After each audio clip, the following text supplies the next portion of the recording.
I'm Carol Cohn, and welcome to Purpose 360, the podcast that unlocks the power of purpose to ignite business and social impact.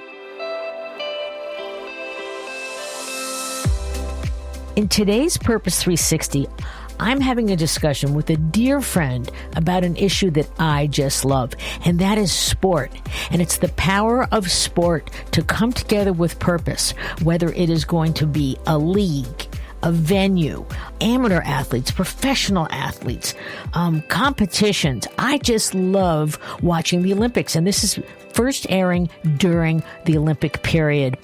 I am delighted to have a friend and a colleague, Neill Duffy, join me. He's chief executive and co-founder of 17 Sport. And he, for his entire career, he's saying, like, I love sport, but I want sport to have a greater impact. So we're going to talk about so many great points. He's going to talk about sports having its potential to be an ally for purpose. And he talks so much about you need to do it before you talk about it. He's going to talk about the power of fans and athletes to push forward social issues. So this is such an exciting conversation. It's spot on about what's happening in the world.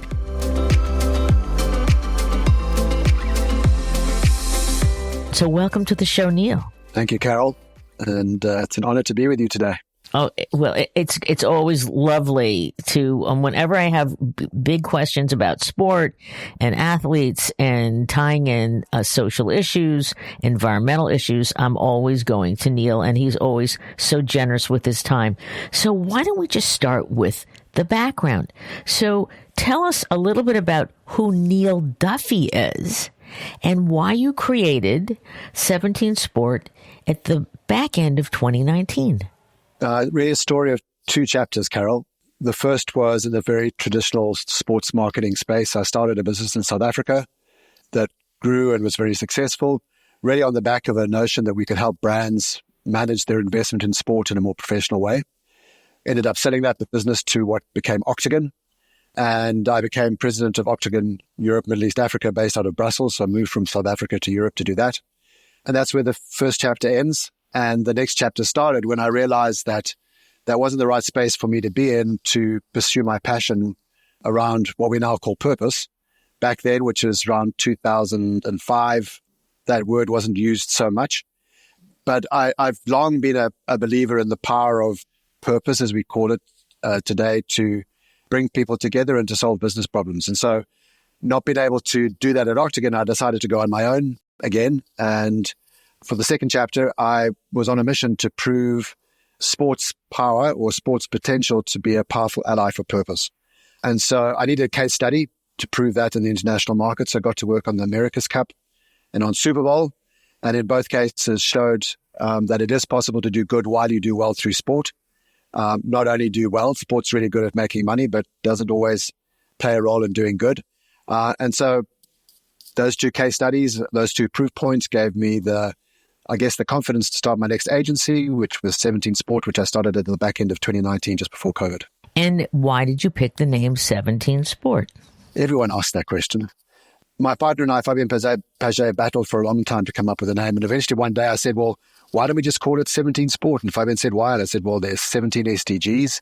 And SDG 17 is around collaboration and partnerships. And that's really at the core of our business model at 17 Sport. We believe that collaboration is essential for success in today's world, when it comes, especially in the world of purpose. And so, seeing as we were going to use 17 Sport as a vehicle to address social impact through sport, seemed like a perfect name. It was a perfect name. I love your definition of purpose because there's a lot of different ways to describe it. Yeah, I don't have a short definition for purpose, Carol, but my longer version would be that purpose is a strategic business driver that should be used by organizations to build greater relevance with their customers in a world where what you stand for counts for as much as what you make or do. That for me is what purpose is all about. It's not CSR, it's not philanthropy. It's it's something that it's a kind of an organizing principle more than anything. Excellent. Okay, so let's talk about today, because we're in the middle of the Olympics as when this program begins to air. I love the Olympics. I can say truly that I have, unfortunately she's passed away, but I have a dear friend who won gold and silver in the 3-day, which is horse competitions in '84. And I was there when I saw Karen Stives win, which was very, very exciting to have that personal relationship with an Olympian. And I know people that are vying for the equestrian team that are jumping. Actually, a dear friend of mine knows the gold medal winner from Tokyo, a great young man. So we're all watching. We're glued to our television set. Some people are fortunate enough to have gone to France. So what, in your opinion, what's going on with the Olympics? What are the key issues this year in the Olympics? And also, are you involved in any way? Well, that's a big question. What are the key issues? I think I'm living in Paris right now, so I'm actually experiencing the build-up to the Games, which has also been really interesting. I've been to several Olympics, but it's the first time I've actually lived in an Olympic city leading up to the Games. And it's quite interesting to see how disruptive it is. You know, you often ignore that, right? So as a spectator, you arrive a day or two before the opening ceremony and you hang around for a couple of weeks and then you go home. But for the local residents, it's quite disruptive. I mean, roads are closed. There's a lot of construction happening. But one of the main reasons for that is that the IOC and the Paris 24 Organizing Committee decided to really shake things up and to do things differently in terms of how they go about staging the Games. In the past, the Olympics have come under a lot of criticism for building stadiums that become white elephants, and there's a huge amount of money spent on infrastructure that ends up not being useful. So they decided to really spin that model on its head this time around and are using primarily existing infrastructure for the Games. And there are only two venues that are being built, which is quite interesting. There's an aquatic center and the athlete village. And the athlete village will actually be repurposed as a housing estate after the game. So let's talk about the spirit of the Olympic Games and purpose. And I'd love you to just talk about perhaps what companies do you see that are really embracing that spirit, and who do you like? What stands out maybe in previous Olympics and what's happening in Paris? Yeah, so much to talk about. What I'd like to do is just go a step back and just talk about the IOC for a second, because I think it's very relevant. Because the IOC, I think, is a great example of a organization that's trying to become a purpose-led sports property. You know, their stated purpose is to build a better world through sports. So that they say that's why they exist. And that's really important, because the majority of sports properties will tell you that their purpose is to put on a sports event, or to, if they're a team or a club, to win a competition. So the IOC released a thing called Agenda 2020+5, which is their strategic vision for the next 5 years, which is almost up, and they're about to start developing the next 5-year plan. But they talk about things like promoting sustainable Olympic Games, strengthening the role of sport as an important partner in achieving the SDGs, strengthening support for refugees and displaced populations, continuing to lead by example, et cetera, et cetera. So the purpose messaging is really ingrained in who they are as an organization, and they really seem to be committed to using their platform as a force for good, which I'm very excited about, because that's exactly what I think sport, the role that sport should be playing in society. Some sponsors are some of their partners, and the IOC has, I think it's 12, 15 top partners. They call them their top tier Olympic partners. I would say probably a third to nearly or maybe a half of those partners are now activating around their partnership with the Olympic Games in a purposeful way. So that's something new. My two favorite examples are Allianz, so the big life insurance company. Coming out of COVID, they recognized that there was increased incidence of sedentary, or that people were less active as a result of COVID, which is obviously not good if you're an insurance company, life insurance company. And so they've really lent into this and are using their Olympic partnership to try and encourage people to get active. They've got a great program called Move Now, which they're doing together with the IOC, and it's all about getting people active and partaking in physical activity. And I think it's a great example of how you can leverage the Olympic movement and all the excitement and glamour and intrigue around that to get people active. And the other is Procter & Gamble, who've really stepped into the purpose piece, as you'd expect. They've got a program called Athlete for Good, where they're actually providing a bunch of athletes that they sponsor with funds that they can use to support nonprofits that they care about. They've got a program called, I don't know exactly what it's called, but it's about recycling material, and they're making the Olympic podiums and the medals in Tokyo were made out of this recycled materials. They collected over 24.5 tons of recycled material in Tokyo, and they're going to try and do something similar in France. And then they also support a program called Rising Phoenix, which was a Netflix documentary that's now grown up and become a fully pledged content platform, which is all around this notion of disability, because the Olympics is not just the Olympics, it's also the Paralympics. The two go hand in hand today, which is also really good to see.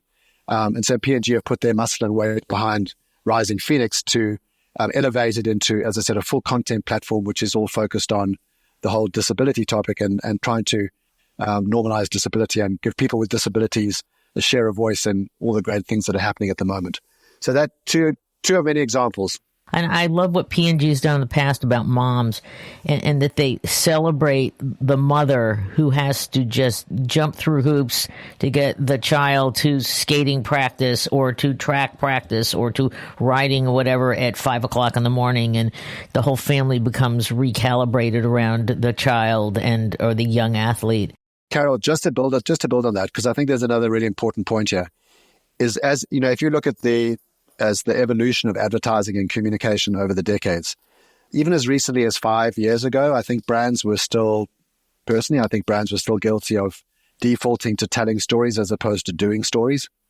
And what we're starting to see now is that they're both telling those stories, but they're also underpinning them with support for programmatic initiatives that are actually addressing the problem on the ground and making real life changes, not only in people's perceptions, but in terms of the experiences that people have on the ground around whatever topic is being addressed. And that's really important. So this transition from storytelling to story doing is a real thing, and I think is becoming a necessary component of any purposely sports activation.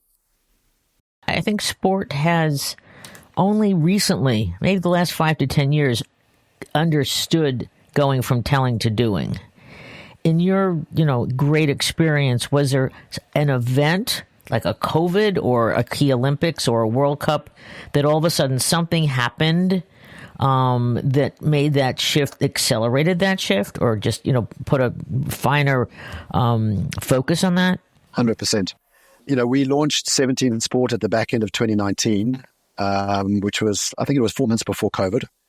And you can imagine how excited we were when COVID happened and sport got shut down. I'll never forget that day that Commissioner Adam Stern made that announcement that the NBA was shutting down because of COVID. And the main reason was that sport was no longer considered an essential service.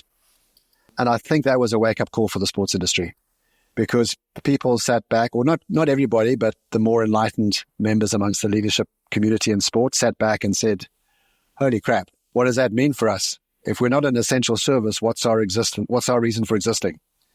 And so COVID, ironically, ended up being, for us at 17 Sport, the best thing that could have ever happened in our little bubble, because it really shone a light on sport's role in society and the fact that needed to evolve and change in order for sport to remain relevant and in order for sport to become an essential service.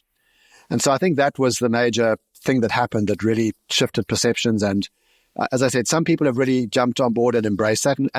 But it's still very much the 80-20 rule. I'd say 20% of sport gets it, 80% of sport is still operating the old-fashioned way, which is all about money and entertainment and glitz and glamour and paying lip service to doing good. So let's talk about which sports, which type of sport, and there's so many pieces. There's the athlete, there's the stadiums, there's the leagues, there's, which ones are at the cutting edge of getting the fact that they must do and get involved in a holistic way in social and environmental issues versus others. So who's leading the way? And let's talk about types of sport, and then we can talk about separate it from athletes. What has happened is that the majority of sport has done a good job of catching up from an operational perspective. So, you'll find that most of them now, and in fact, it's become table stakes, I would say, to make sure that you're addressing your operations as a sporting organization. So they've all got energy programs and energy efficiency programs and waste programs and all that kind of stuff, right? So doing a good job of that. What fewer have embraced is the power or the potential that they have to be used as platforms to solve some of the biggest problems in the world. And that, for me, is where the magic lies.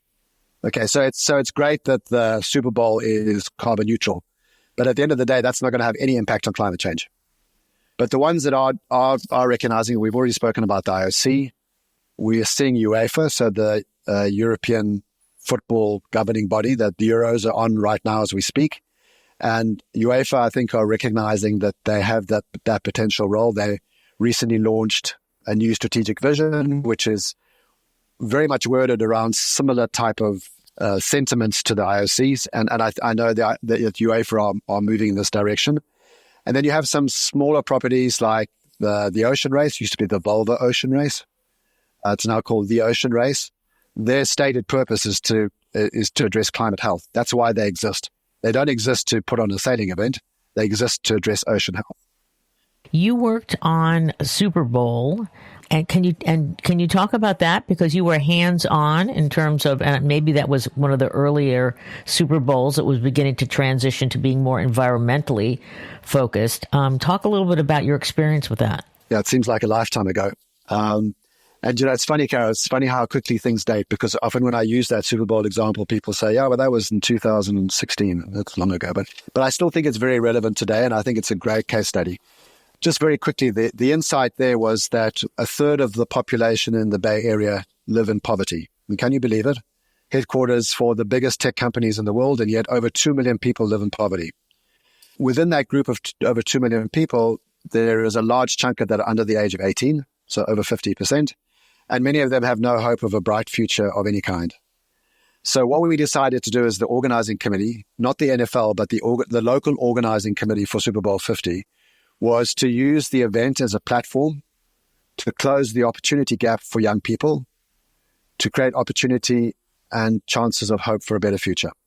And that became the central organizing idea for everything that we did at Super Bowl 50. It informed our commercial program. It informed the way we delivered the event. It informed the way we communicated around the event, and it informed the way we delivered the event, because you can't be doing that kind of stuff if you're not paying attention to the basics around, how you're going about delivering the event. Anyway, cut long story short, that was a huge success, and it really captured the imagination of the local corporate community. We ended up with over 35 corporate partners sponsoring that initiative, raised almost $60 million from the local corporate community to support that event and that initiative.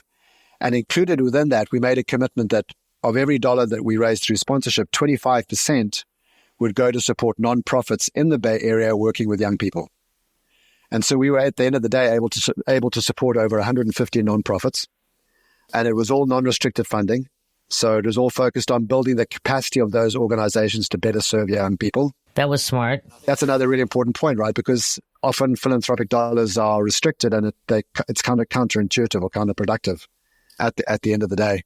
And we delivered what ended up being the most shared, the most commercially successful, the most giving, the most engaging, the most sustainable Super Bowl ever.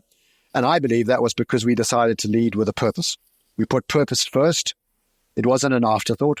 It led every decision that we took and allowed us to behave and operate differently, to innovate in terms of how we were delivering that event. How did you have such an enlightened... Now, this is 8 years ago, 2016, and you had to plan prior to that. How did you have such an enlightened planning group? Was it because it wasn't the NFL, but it was the local planning committee? I think that had a lot to do with it.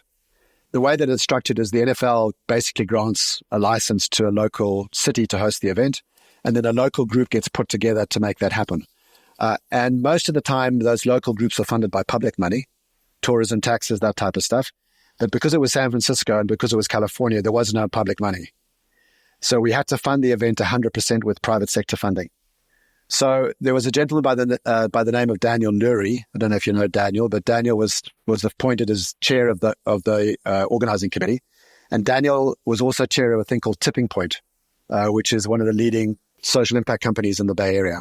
Daniel basically gave us permission to think differently and to do what we needed to do. But there was also a commercial imperative, because we would not have been able to raise the money we needed to raise to host the event if we hadn't done something different. And so it created an environment where they were open to my line of thinking, and others like me who were thinking in this way. Keith Bruce, the CEO, embraced this and asked me to come and join him to help him figure out how to get this done. And we almost created like an internal agency within the SuperBowl 50 host where we set the strategy and we empowered the operators within the business to operate in a purposeful way. And that was a key insight. This is not something that you can do as one person on a hill with a stick. Right. Right. Everybody in the organization has to embrace and believe in order for it to reach its full potential. Yes, as we always talk about the cross-functional team and bringing their resources to bear against a consolidated vision.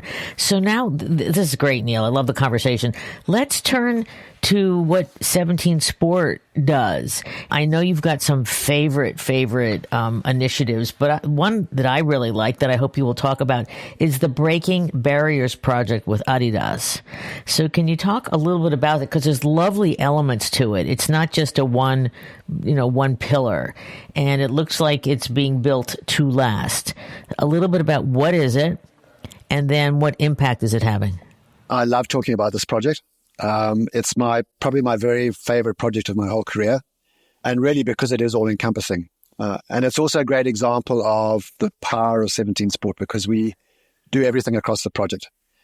So the story is that we were approached by Adidas, their European head of purpose, a lady called Clementine Painter, who said she had a business crush on Fabian and I when she heard us talk at the Sustainable Brands Conference in Paris.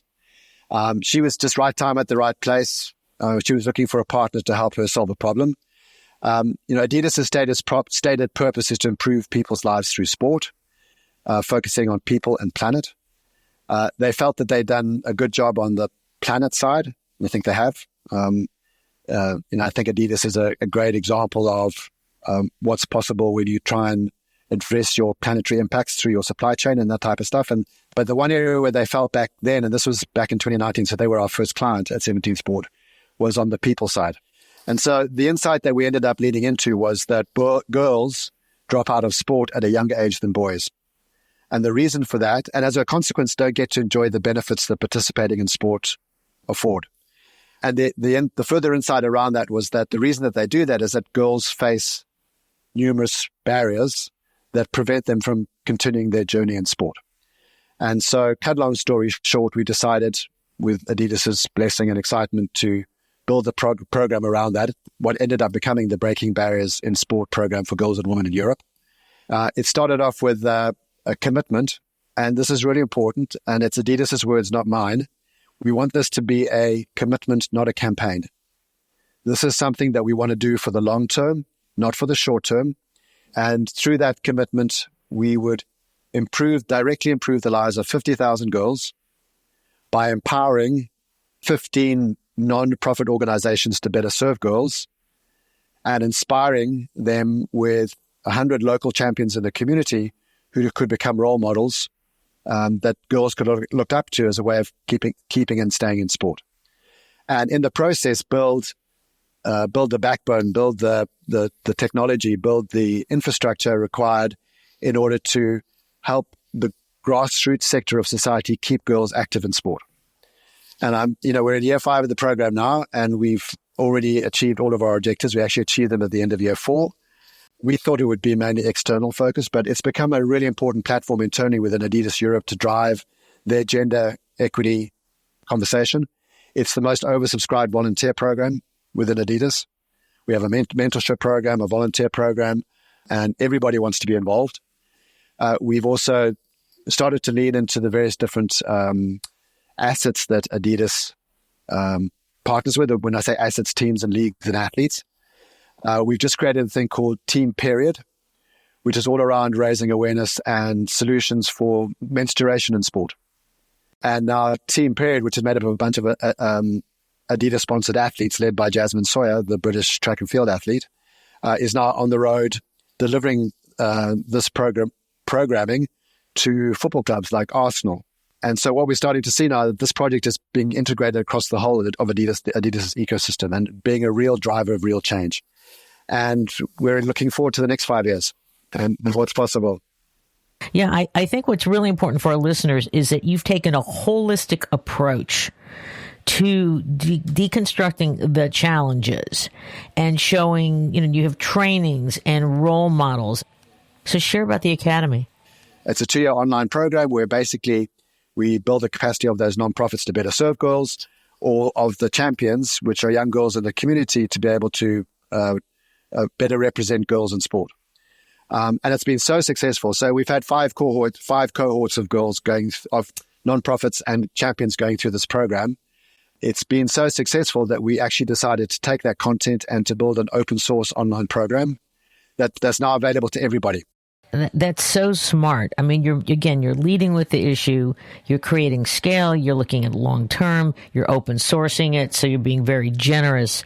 But in doing that, that you're creating such loyalty and ambassadors and such, and it's a very unique. So, congratulations, and I hope that you're going to sign up for another 5 years in that.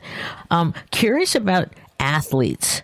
Where are athletes in their knowledge? And a lot of athletes are young, and they've got all the pressures are going maybe from amateur to going to professional. And how are you seeing in their mind that they need to support a cause, that they need to, whether it's social or environmental? What's happening with athletes? I think 5 years ago, maybe 10 years ago, athletes that understood their power and their role in building a better world were few and far between. It was the exception rather than the rule. Today, it's become the norm. I think that there are two major driving forces in the world right now when it comes to purpose in sport. The first is that fans expect organizations to stand for something more than profits and want them to take action. And that's forcing brands and sponsors to change, and is forcing properties as a consequence to change. The other major driving force is athletes.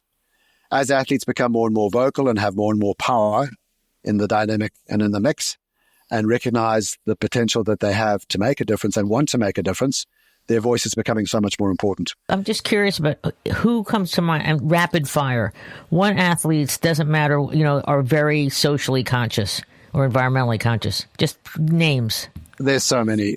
Megan Rapinoe, woman, gender equity. She's been a major driving force. LeBron James and the wonderful stuff that he does. Serena Williams, and again, gender equity. Sia Khaleesi, my favorite. I don't know if you even know who Sia is, but he's captain of the South African Rugby World Cup team. I could go on and on. The list is endless. And most recently, and the one that I'm most excited about, is Mbappe, the French football player. Who has been criticized for not having a position, despite the fact that he's a young person, has been criticized for taking a plane to a soccer tournament that he could have got on a train for, and made jokes about it. But in the last, I think he's grown up, because in the last 18 months he's just come out of his shell, and he just took a stand on the French elections. I don't know if you know, but they're just called snap elections in France, and he basically said, "I don't want to play for a country that's managed by somebody that doesn't share my values." Oh, great line. I'm curious, who is guiding these young athletes? I mean, is it their financial managers, their parents, their teams? It's probably very bifurcated and very fragmented. It's very fragmented. And I think if I'm going to be super critical, I'd say that that's an area of huge weakness in the system right now, because the people that are managing most of these athletes I don't believe are always well equipped to be able to do that. So I think a lot of the time it's coming from a personal place within these athletes. And I guess that's good, right? Because they're not doing it because someone's told them to do it. They're doing it because they care about it. One example, Carol, that I got to tell you about, because he is a client of ours, but he's just the most amazing young man I've ever met. His name is Ezra Frick, and he's a Team USA Olympic Paralympian, and holds the world record in high jump in his category. He's 18 years old, and since the age of 10, Ezra has been on a mission to normalize disability, using his discipline and the Paralympic movement as a platform to do that. He's just a superstar. And he said himself, sometimes when I listen to him, I think, Ezra, do you really want to be saying that? Because you're kind of setting yourself up here. But he says things like, he wants to become the Michael Phelps of the disability movement. And as a consequence of that, really reshape the way that people think about disability in the world, and start treating people with disabilities as normal people. That's what's starting to happen, right? I mean, this kid's 18. He's going to change the world. And I think that's the power of athletes that has such huge potential. And that gives me hope for a future that does have some hope in it. Right. Okay. Quick lightning round. What issue do you feel or issues are the most neglected in sport? Whether it's a league, whether it's an athlete or such, or what do you wish was supported that hasn't been supported yet? I think the biggest issue sport needs to address is itself, because sport is not living up to its superpower. It's not living up to its full potential to drive and build a sustainable future. It needs to get its own act together. If it did that, I'd be delighted. What advice do you have for an athlete becoming an elite athlete, and they're thinking about, oh my God, I want to get involved in some social issue, but I don't know where to start? The starting point for anybody is trying to identify what issue really resonates with you at a personal level. It's that internal discovery, because for this stuff to work, it has to be real and authentic. It can't be made up. You can build all the strategies and collaborations and partnerships and ideas and activations around that to bring it to life. Super. What's next for 17 Sport? We're really excited about what's next for us. We've decided that we're going to spread our wings and start building a presence in the US market. When we started the business, we by design decided to focus on just Europe, but we're now ready to come back to the US market. And so we have our first client there. It's an organization called Ocean Conservancy, who are doing amazing work around ocean health and climate change. And we're building a really exciting sports activation program for them that I think is going to be pretty transformational. And then, of course, LA 28 is happening. So we've got a whole lot of things happening that are building towards that as well. So that's what excites us. So that's a lot. I always like to give the last point to my guest. We certainly could go another show, and we can probably do that in the future. But how would you like to just end this conversation? Thank you for the inspiration, Carol, that you provided. If I think back all those years when I first started this journey, I remember reading your stuff and being inspired by what was possible. I think for me, there were two kind of aha moments. The first was being inspired by what you wrote and what the work that you were doing. The second was living through the 1995 Rugby World Cup in South Africa, where Nelson Mandela used sport as a vehicle to heal a divided nation. Yes, beautiful. So thank you. This has been a marvelous conversation, and we look forward to continuing it because sport has always been a part of my life. And let's continue the conversation, Neill. It's been wonderful. Thank you, Carol.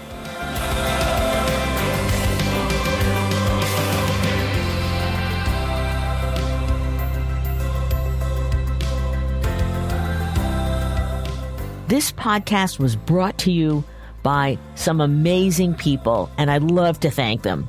Ann Hundertmark and Kristen Kenny at Carol Cone on Purpose, Pete Wright and Andy Nelson, our crack production team at True Story FM, and you, our listener. Please rate and rank us, because we really want to be as high as possible as one of the top business podcasts available, so that we can continue exploring together the importance and the activation of authentic purpose. Thanks so much for listening.